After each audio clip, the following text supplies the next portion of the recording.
بعض چیزیں آخری بات جو عرض کرنی ہے کہ کچھ چیزیں ایسی ہیں کہ جن کے بارے کے اندر جو ہے شریعت کا حکم ہے، اب وہاں پر چھپانا نہیں ہے بلکہ بعض چیزوں کو اشکارا کرنا ہے۔ اللہ کے نبی علیہ الصلوۃ والسلام کی حدیث مبارکہ بخاری شریف کی جو روایت ہے، فرمایا کل امتی معافن الا المجاہرین، میرا رب تمام لوگوں کے گناہوں کو معاف کرے گا لیکن اعلانیہ گناہ کرنے والوں کی معافی نہیں۔ اور کیا فرمایا؟ وَإِنَّ مِنَ الْمُجَاهَرَةِ أَن يَعْمَلَ الرَّجُلُ بِاللَّيْلِ عَمَلًا ثُمَّ يُصْبِحُ وَقَدْ سَتَرَهُ اللَّهُ عَلَيْهِ، فرمایا مجاہرہ کس کو کہتے ہیں، اعلانیہ گناہ کس کو کہتے ہیں؟ اللہ کے نبی علیہ الصلوۃ والسلام فرما رہے ہیں ایک آدمی نے رات کو کوئی گناہ کیا اور اللہ نے اس کے اس گناہ پر پردہ ڈالا، جب صبح ہوئی اس نے خود بلایا او فلاں او ادھر آؤ، فلاں بندے ادھر آؤ، میں نے رات کو یہ عمل کیا ہے۔ اللہ کے نبی علیہ الصلوۃ والسلام فرما رہے ہیں یہ اعلانیہ گناہ ہے، یہ مجاہرہ ہے، اور فرمایا کل امتی معافن الا المجاہرین، ایسے مجاہرین کی رب بھی معافی نہیں کرے گا کہ رب نے اس پر پردہ ڈالا اور یہ صبح ہو کر خود ہی رب کے پردے کو کیا کر رہے، اشکارا کر رہے۔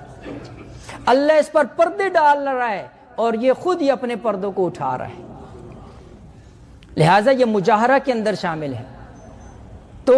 اس کے طرح کی جو چیز ہے، اور اسی طرح فرمایا کہ کون سے عیب گواہی کی ضرورت پڑ گئی۔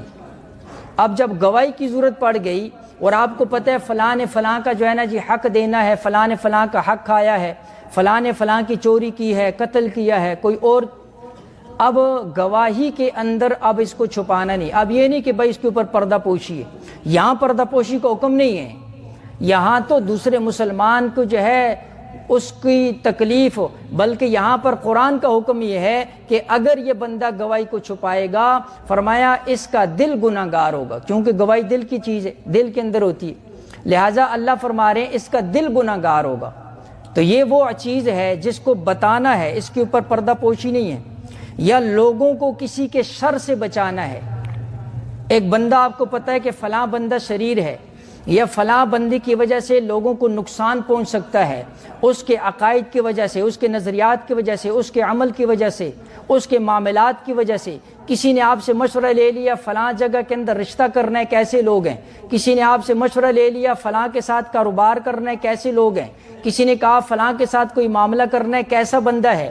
اب اگر آپ کو صحیح بات اس کے بارے میں معلوم ہے تو اب یہاں پر پھر اس کے اوپر پردہ نہیں ڈالنا، بلکہ اس کو واضح طور پر بتا دینا ہے کہ بھائی وہ بندہ ٹھیک نہیں، اور اس نیت کے ساتھ تاکہ یہ بندہ اس کے شر سے محفوظ ہو سکے۔ لہٰذا یہاں پر پھر عیب جو چھپانا نہیں ہے بلکہ یہاں پر جو ہے اس کو بتانا، یہ بھی شریعت کا حکم ہے کہ تاکہ وہ بندہ اس کے شر سے محفوظ ہو سکے۔ اور یہ خود جو ہے نا جی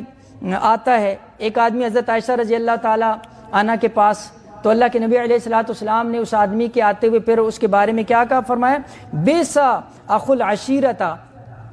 اب وہ بندہ تو سن نہیں رہا تھا، حضور علیہ الصلوۃ والسلام نے اس کے بارے میں فرمایا یہ خاندان کا بدترین آدمی ہے۔ تو چونکہ اس کے شر سے بچانا تھا اس لیے اللہ کے نبی علیہ الصلوۃ والسلام نے اس کے عیب کو ذکر کیا ہے، لہٰذا یہاں پر عیب چھپانے کا حکم نہیں ہے، اور بلکہ یہاں پر جو ہے نا جی بتانے